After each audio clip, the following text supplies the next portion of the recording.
স্বাস্থ্য অধিদপ্তর জানিয়েছে সর্বশেষ 20 দিন 15ই মার্চ থেকে 4 এপ্রিল 98 জন শিশু সন্দেহজনক হামে মারা গেছে, আর নিশ্চিত মৃত্যু হয়েছে 16 জন।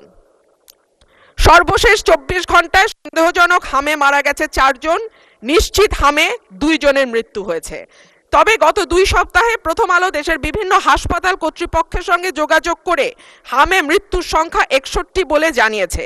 দেশে হামে মৃত্যু হার ছিল 10 লাখে 1%, আর এখন তা বেড়ে হয়েছে 16.8%।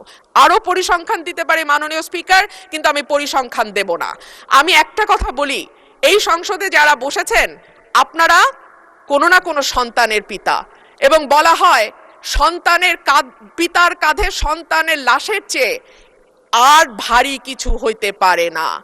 এই যে আমরা যে পরিসংখ্যানগুলো দিচ্ছি মাননীয় স্পিকার, এই শিশুগুলো কোনো না কোনো পিতার কাঁধে কবরে গেছে। সুতরাং এটাকে কেবল পরিসংখ্যান হিসেবে না দেখে একটা মায়ের কান্না, একটা পিতার আর্তনাদ, একটা পরিবারের ধস এবং চিরজীবনের জন্য একটা পরিবারে যে শোক নেমে আসে সেটার দিকে আমরা একটু তাকাই।